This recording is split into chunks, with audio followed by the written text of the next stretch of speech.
Welcome, modern day mystics, fellow truth seekers, James and Justin, back again with another reaction video, and we are going to be taking a look at another nerd robot video. This one is called Every Hindu God Explained. It's really not every Hindu god, it's just 39 Hindu gods and goddesses explained. But that's enough, I think. How many Hindu gods and goddesses are there? I don't know. I've asked this question before, and I feel like there's not like a unanimous consensus on this. Sometimes it comes back like 33 or something this or that, and then sometimes people say there's millions of them. Right. So I don't know, honestly. All right. But write down in the comments. Let us know. Let's see what the deal is with these ones. Sure.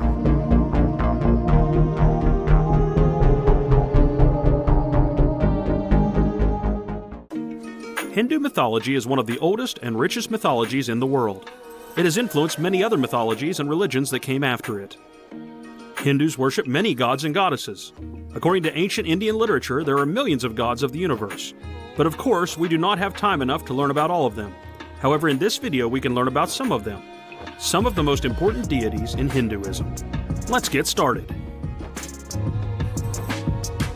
Brahma.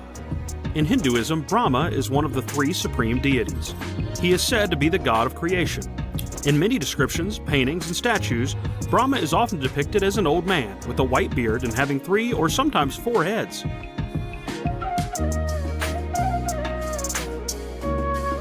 Vishnu. Vishnu is the second god in the Hindu Trinity. If Brahma is the creator, then Vishnu is the preserver. He is the god of preservation who maintains and manages the continuity of the universe. He is often depicted as a man with blue skin and 4 arms.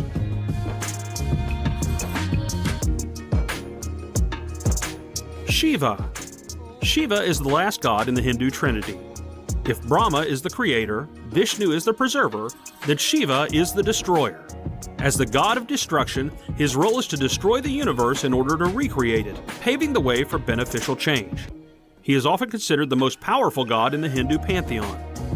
Those are the 3 supreme gods in Hinduism. They are known as the Trimurti. Now let's look at the normal gods and goddesses.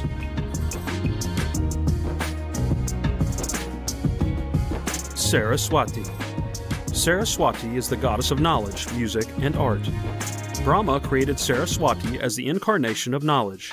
Saraswati helped Brahma create order in the world.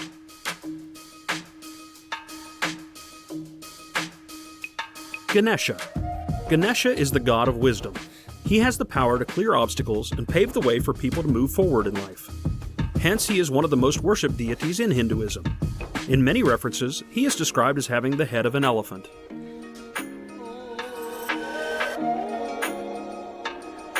Datta. Datta is the god of health, wealth, and peace. He is one of the most popular gods and is considered to be very helpful in everyday life. It is said that without him, people will not find peace and happiness in life.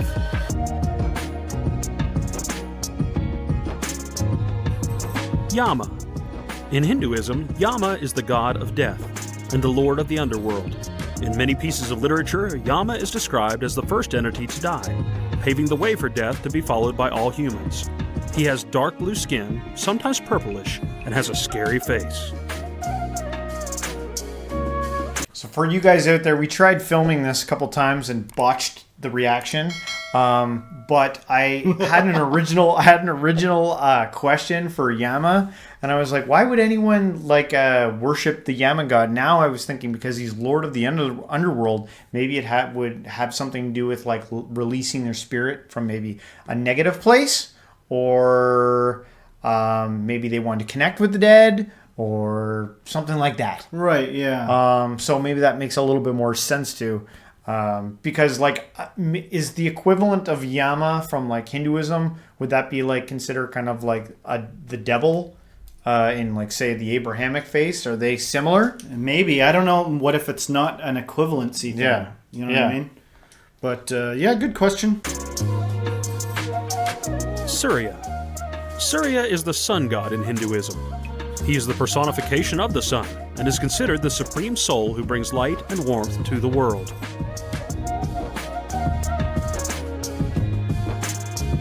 Chandra. Chandra is the Hindu god of the moon. He is the personification of the moon and lord of the night. He is also associated with softness, sensitivity, and emotion.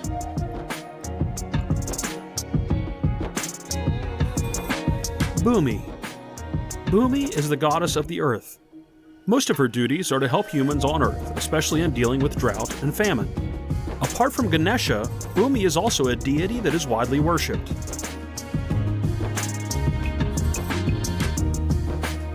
Agni. In Hinduism, Agni is the god of fire. Agni is considered the mouth of the gods and goddesses and the medium that conveys offerings to them. Agni is often depicted as having 2 heads and 7 arms.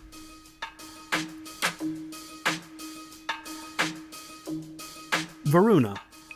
Varuna is the god of water and the ruler of the sky realm.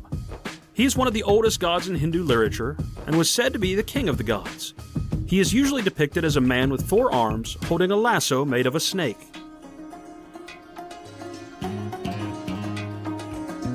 Vayu. Vayu is the god of air, wind, and breath. Even though he was the representation of the gentle wind, he was actually one of the most ruthless gods. Also, he is often described as grumpy and having green skin. Sounds familiar, huh?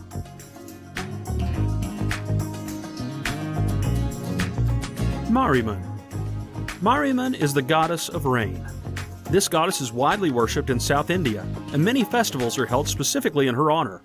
She is widely regarded as a guardian and giver of blessings.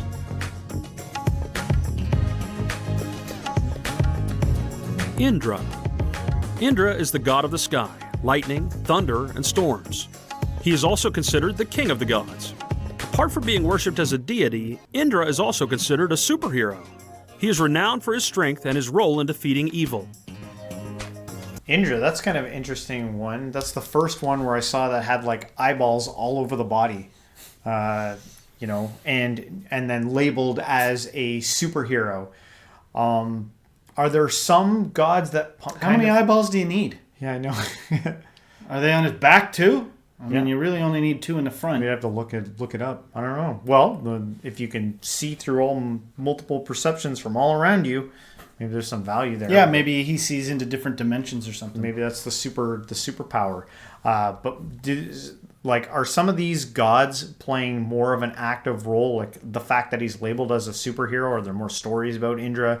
And do some of these gods get together with humanity more than other gods? And another question that I had about this was that at the very beginning he was saying that there are like 1 million gods, but we don't have time for that. Are there new gods getting added to this plethora of gods that are already labeled? Can you just say I discovered a new god actually and add it? What is the criteria? How does something get added to? I'll tell you how. It happens right now. I give thee permission to add new gods, and if you decide some gods aren't needed anymore, I give you permission to delete gods. Ooh. Some people may consider blasphemy. Well, no, because people have told us there is no blasphemy in Hinduism. Oh, somebody will probably consider that blasphemy. Yeah. Because it's egoic. It's ego-y, right? Yeah. To say who's in and who's out and who's the authority. Essentially, what I'm saying is do what you want. If you find this frustrating, scan your own self. Sometimes I wonder if, is this are you happy? Do you wake up in the morning? Do you get a big smile on your face when you go over to your effigy and you sacrifice to it, or you pray to it, or you do the things? Or is it a drudgery?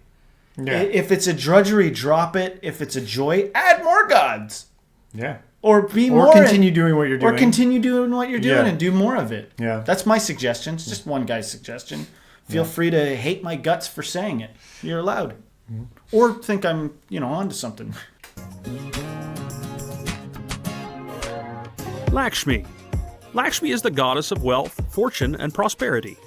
She is often depicted as a woman dressed elegantly and wearing a lot of golden jewelry.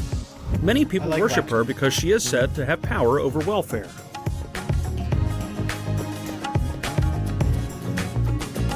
Annapurna. Annapurna is the goddess of food and nourishment. Several temples are dedicated to her. Many people ask her for an abundance of food.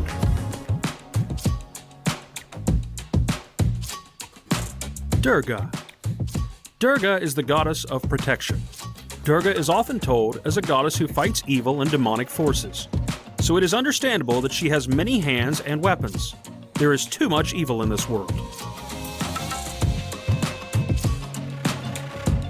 There is too much evil in this world.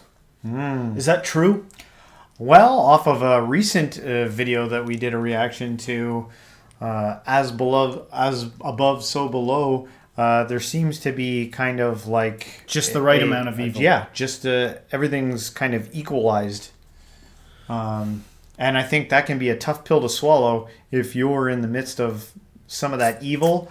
And Do you even have a choice to move away from, like, for most people, if there was like a flame burning, you know, and they put their hand towards it and they were like, ah, you know, like you'd have to like override and hack your own system to like keep that hand in the fire. Do you even have a choice to move away from what you deem evil or what you deem a threat? Do you even have a choice? Well, I don't know. That's a tough one, the free will, because on the front of it, it looks like, hey, I think it's easier in some places than others. You might be committed or stuck or bound to a certain situation that keeps you a part of something that you don't necessarily want to be a part of. And then you do have opportunity to make some like life changes or choices that will pull you out of that. Based on what? What do you mean? Based upon what? The environment and the experience, And the knowledge. experience and the knowledge. Well, and consciousness. Maybe some awareness. What's consciousness? Some I don't know. awareness. So I mean awareness when I'm talking about, like an awareness of evil, because maybe one of the things that might be keeping you in an evil situation is the lack of awareness of what you're doing. You know, maybe some of the harm that you might be causing. Hanuman. Hanuman is the god of strength and courage. He is good at fighting and has various kinds of magic. Hanuman is often depicted as an ape with a sturdy body. Many scholars think that Hanuman was the inspiration for Sun Wukong, who later also became the inspiration for Son Goku.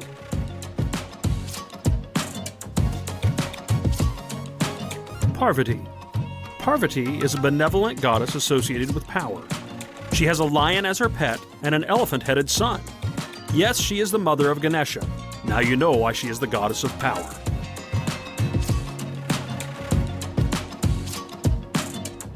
Kali.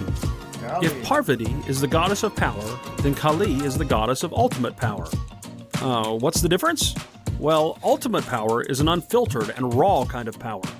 It is associated with destruction and doomsday. And you get a necklace of heads. Kartikeya. Kartikeya is the Ares of Hindu mythology. Yes, he is the god of war. He is the commander of the army of the gods. He has killed many demons and thus saved the world from their atrocities. He is also worshipped as the god of victory.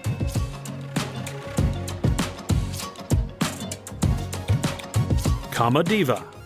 Kamadeva is one of the two Hindu deities associated with love. He is known to awaken carnal desires among people.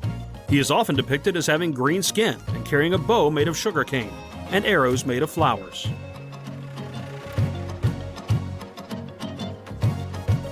Rati. After Kamadeva, Rati is the second Hindu deity associated with love. As the goddess of love, Rati has a stunningly beautiful appearance. She is also considered the goddess of lust and is said to be irresistible to any man.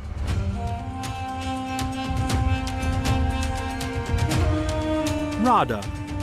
Radha is the goddess of compassion and tenderness. She is one of the most powerful goddesses in Hindu mythology. Radha is said to be the wife and the female counterpart of the supreme god Krishna.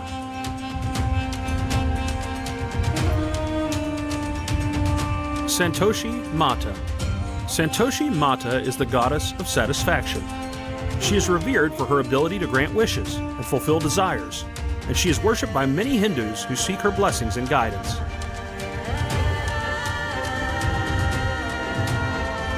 Yoga Maya. Yoga Maya is the goddess of illusion. She is considered to be a divine energy or power that facilitates the cosmic play of the gods and is worshipped for her ability to bestow blessings and remove obstacles.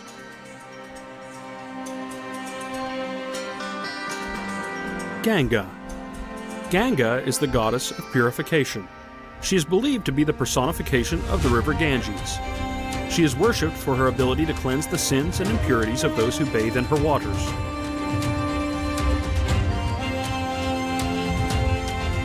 Sati. Sati is the goddess of marriage. She is the first wife of Lord Shiva and is revered as a symbol of love, loyalty, and devotion in Hinduism.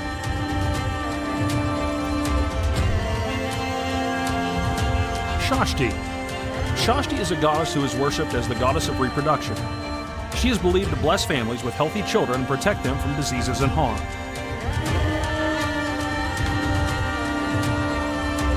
Swaha. Swaha is a goddess associated with the ritual of sacrifice. She is believed to be the personification of the offering and is invoked during Vedic rituals to receive and convey the offerings to the gods. Getting there. I feel like Getting this there. thing's speeding up. It's like blazing through the gods now. But my question out there, I'm going to pose a question, and then I'm going to take my best guess at it, is how does one choose which deity to devote themselves to? Or how is it chosen for you or them? Well, you know that some deities are like more popular than others, right? Yeah, but now I'm going to take my guess. My best stab at it would have to do something with environment, the type of people, your parents who raised you. And because these gods seem to focus on like certain characteristics of environment, like whether it's wealth or rain or fire, like if you like are raised in the desert plains, maybe you worship the water god so that, you know, it will rain and your crops will be bountiful. Begs to reason. And if like there's a lot of poverty, maybe, you know, Lakshmi is like a good one to gravitate towards too. But maybe there's something more complex there that I don't see. That's why I posed the question before I took my guess. But let us know inside the comments. Well, hang on. I want to say something about that too. What the heck? Shoot. Yeah, that just kind of begs to reason, though, right? Like, doesn't it beg to reason that if you were in a desert place, you'd pray to rain god? Yeah. Well, you posed the question earlier about free will. So if a lot of... What do you mean? In the last section, you were asking about free will. So maybe, you know, this poses a question about whether or not how much free will you actually have in terms of like your connection with some of these gods, if it's environmental, right? Because if, you know, you're taught from a young age that these are the gods that we pay attention to, or these are the ones we serve, you know, if you want to have good crops, you're going to have to worship this god. So how much free will is really involved in that relationship that form? If you grow up in a friggin' desert, Yeah. and the god that everybody prays to at the temple is the god of rain, Yeah. and you're like, okay, man, I wish we had more rain around here. Let me pray to the rain god. You know, well, I don't know any other gods. That's the god that inhabits the temple. Well, it'd seem weird if you were worshiping the fire god. Everyone in the community is going to the water god, and you have a temple. You're like the sole person going to the, you know. Yeah, well, that's where I come in, because that's what I would do. I'd be like, listen, we live in a desert, and we're praying to a rain god. I'm praying to the friggin' drought god. I'm going to pray for more drought. I'm going to get some control over this situation here, because the whole thing is utterly asinine if that was the case. Why the heck would you pray to some god, you know, based on what you don't have? You know, I'd be like, who's rich? If my issue is poverty, I'd go, where's somebody that's rich and how do they behave? Oh, that's how they do it. They stack the chips on their favor and the house always wins. Well, I guess if I want to be rich too, that's what I got to emulate. You know, I wouldn't, but if it was like, you know, you were in a town known for poverty and it's like, we've been praying to the god of wealth for 1,000 years, I'd be like, give your heads a shake. That's the wrong god to pray to. The answer's no from that god. They're saying no to you. Yeah. So maybe take it into your own hands. Yeah. Is what I would say. Yeah. Is what I would think. Yeah. Well, that's. But maybe I'm just a blasphemer for not being willing to pray to the rain god in a drought. That seems cruel, God. You know what we want. Why would we have to pray to you for it? I don't know. So, but again, we were posing the question to them. Right. Maybe that could be. We could be way out in left field. I'm Totally almost wrong. positive somebody's going to go, you're in left field. Yeah. First of all, I've purposely turned my brain off when you were talking, and here's some more information. All right, we receive it. Ayyappan. Ayyappan is a deity worshipped as the god of righteousness. He is considered to be the son of Lord Shiva and Lord Vishnu's female avatar, Mohini, and is especially venerated in South India.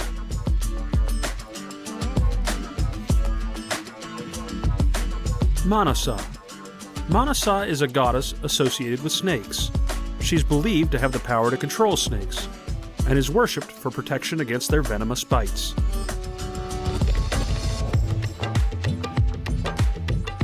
Brahmari. Brahmari is the goddess of bees.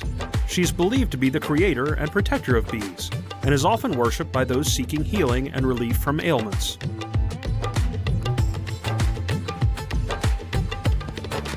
Mitra. Mitra is a god associated with contracts and covenants. He is often depicted as one of the Adityas, a group of solar deities, and is considered to be a symbol of honesty, loyalty. It is actually genius that there's a goddess of bees, if you think about it, because bees are such a significant role on the planet. Yeah. You know, like this summer, a bunch of people in our neck of the woods did No Mow May, where people wouldn't cut their grass so that there'd be more flowers for the bees to get to because they're so vital. They pollinate all the flowers and everything. Like, we need bees. Yes. And so this ancient religion, which has got a goddess of bees, that's a point in your favor, genius-wise. Yeah. Yeah. And I think also we take for granted, you know, some of the disconnected between the time periods and the certain needs and stuff like that, and observations of certain things. But yeah, well said. And fairness.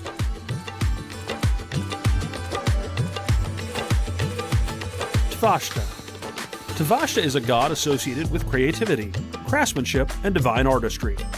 He is often depicted as an architect and builder, and is believed to be the creator of the three worlds and the heavenly chariots of the gods.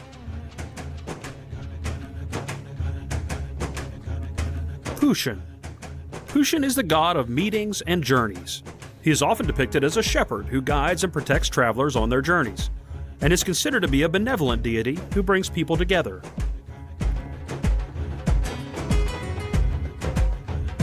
Ariyaman. Ariyaman is the god of hospitality and alliances. He is considered to be a symbol of generosity, honor, and respect. He is worshipped in various parts of India, particularly in the northern regions.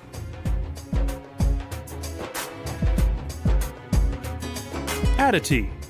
Aditi is a goddess in Hindu mythology associated with infinity and motherhood. She is often revered as the mother of Adityas and is considered to be a symbol of unlimited potential. Hindu mythology is vast and complex, with a plethora of deities and mythological stories that have been passed down for generations. While this video provided an overview of some of the major gods and goddesses in Hinduism, it is important to note that there are many more deities and divine beings that are worshipped by Hindus all around the world. All right, we've asked a lot of questions. I have one final question before we end it out, and that is, I know we look at a lot of spiritual traditions around here where people have encounters with spiritual beings, and then they tell their stories, whether on their social media platforms, YouTube, whatever. And then there's even like NDE experiences, near-death experiences, where people talk about that.